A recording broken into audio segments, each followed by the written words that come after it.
In the last class, we were learning about Warner's experiment.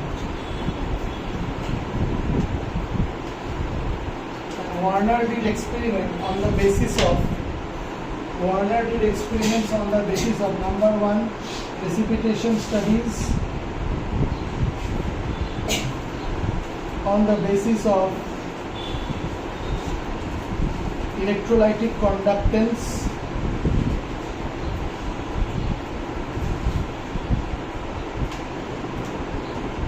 and in the basis of isomeric studies. Now, as a matter of fact, in the last class I had described the precipitation studies, that what he did, he took these compounds and tried to find out that what is their real structure or how many releasable ions are there. In this case, when he treated it with AgNO3, he found that 3 moles of AgCl are formed. Now, when he understood that 3 moles of AgCl are formed, and he became sure that that means only there is 3 Cl minus which is releasable from this compound. That's the reason why Ag is coming with 3 Cl. And hence he concluded that it must be CONH3 whole 6 and Cl. So it must be so. It should be plus 3 charge, and here it should be 3 Cl minus. Or if I am writing compound from CONH3 whole 6, the overall charge is plus 3, so Cl3 in this way.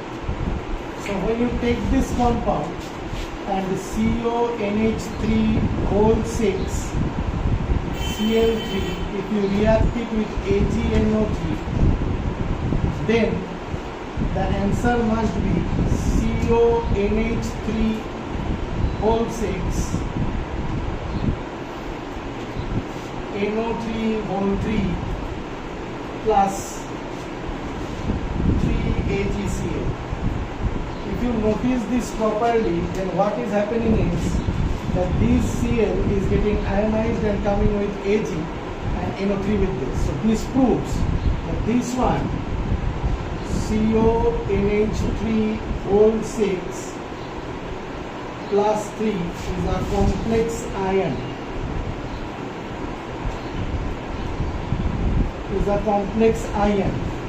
Now I taught you a little bit extra that remember, if this is the case, then CO plus 3 has vacant d orbital,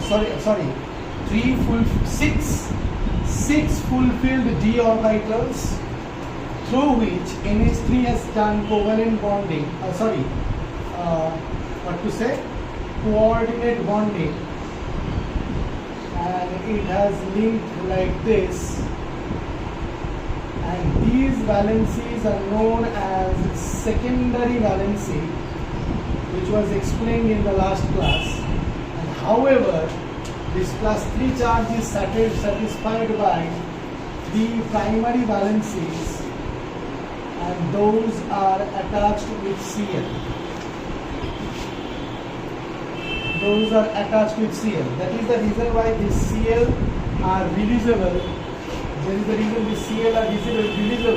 But the ones which are inside the secondary valency or this is known as the primary valency. The one satisfied by the Cl is known as the primary valency.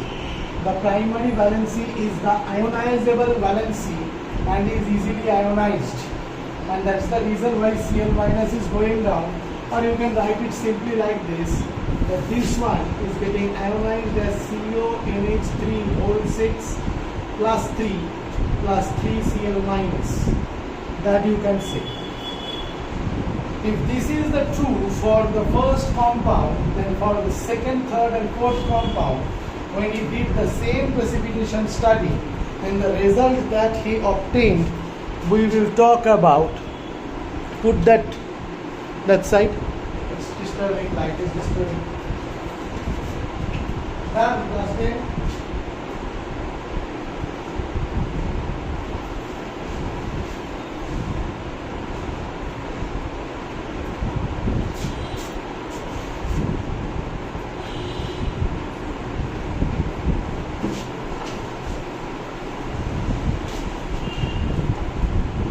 Same thing I do it for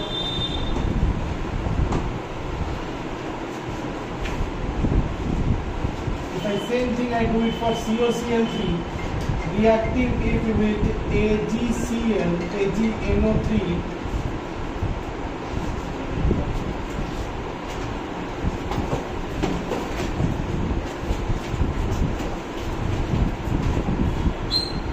reacting with AgNO3 will give rise to 2 moles of AgCl, which proves that definitely 2Ag plus 1 and 2Cl minus are getting released. So how is this? It must be CO NH3 whole 5 and Cl and Cl2. So that means if it is ionized, it will be CONH3 whole 5 Cl plus 2 Cl minus, and this is non-ionizable, non-breakable, and hence this forms the what we can say, this forms the complex ion. Now if we take this, it is like CO plus 2 and all the primary valencies, secondary 1, 2, 3, 4, 5, 6. There will be 6 secondary valencies, but there are 5 NH3. So NH3, NH3, NH3, NH3. 5 NH3 are there. But we know that cobalt is supposed to have 3 primary valencies. These are the primary valencies drawn in black here. These 2 are primary valencies ClSCl. What is happened with this? One more primary valency and the last secondary valency together bonds up with Cl, and that is the reason, although this Cl is secondary, is sharing the primary valency, along with that it is also sharing the secondary valency, and that is the reason why it is not ionizable. In this case, only 2 Cl molecules, atoms are ionizable. In the same way, if we see this one, and if we try to directly draw the structure of this, it will be CO plus 1 and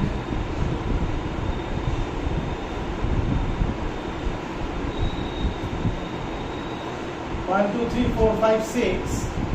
And what is happening is NH3 is there, NH3 is there, NH3 is there, NH3, 4 NH3s are there, and here sharing of secondary and primary valency together with Cl is there, and just one primary valency is sharing up with Cl, because cobalt is supposed to have 6 coordination number or 6 secondary valencies, and cobalt is supposed to have 3 primary valencies. And that is what was happening. This is just the recapitulation of the last class. So that is what is the structure. Now this is according to Alfred Werner. Okay, and what is happening here? Here we find no ionizable Cl. So if you find no ionizable Cl, the structure of it should look like CO only the secondary valencies, and it will be like NH3 in 3 of it and Cl in 3 of it. And if you ask me, sir, what about the primary valencies? The primary valencies are here, here and here, shared with Cl. Is this understood? And that's the reason Cl is not getting ionized. Am I being able to make myself clear? So this will not ionize. So actually, if I have to write this down, I should write this down as CO NH3 whole 3 Cl3 and keep it in third bracket. If I have to write this down, COCl3 4 NH3, then I should write down as I didn't write that. Anyway, it should be COCl2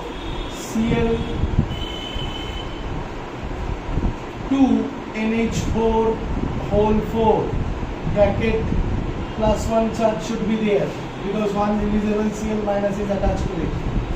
If I have to write this one, I already wrote this one here. Check. And if I have to write this one, I will write CONH3 whole 6 and Cl3. So these forms a complex ion CONH3 whole 6 plus 3. This forms a complex ion if I am retaining this Cl plus 1, and this forms also a complex ion, but this is a complex compound. So complex ion. So these are how complexes are sharing the secondary and the primary valencies.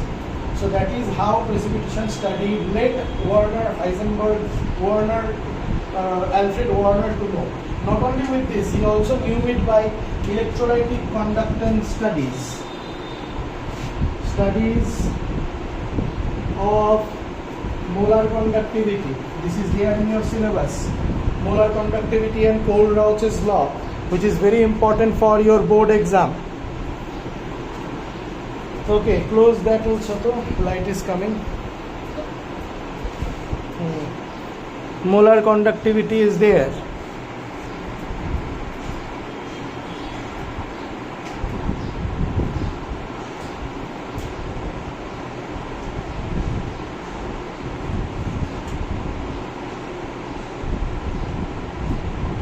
Yeah. So, yeah, that is pretty much of it.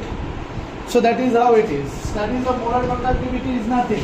Study of molar conductivity in case of COCl3.6NH3, which is actually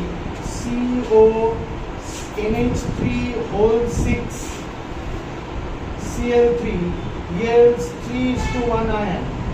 Yes, of course it will release 3:1 ion because 3 Cl minus will be released and 1 complex ion will be released.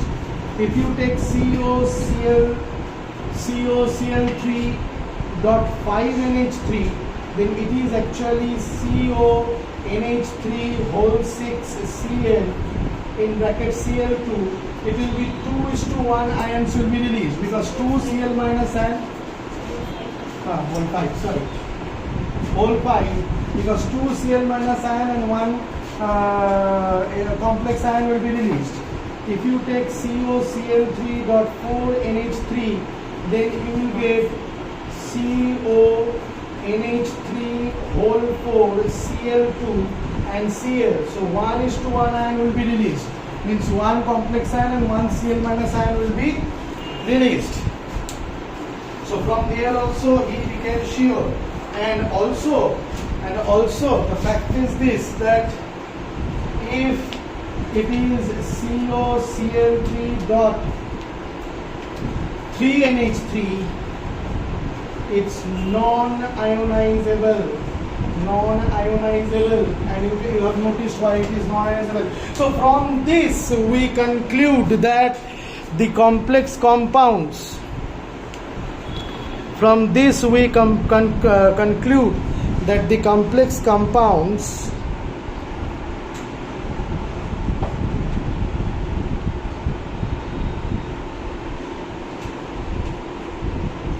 hold here ধরে বসতে হবে যদি নোটসে তো জীবন নড়ায় দেব বুঝতে পারলি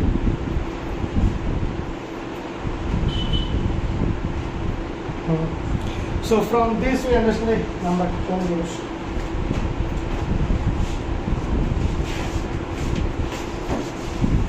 So from this we understand that in complex ions there are two types of valencies. One is secondary valency through which it does coordinate bond with neutral or negative ions. And there is primary valency, which is ionizable valency. But if the primary valency gets shared up with the secondary valency, then it is not ionizable. So from this, the entire idea of coordination compound is clear. If it is clear, now we tend to understand the structure and Werner's theory. There are 7 theories that Werner gave us. We'll go into next video.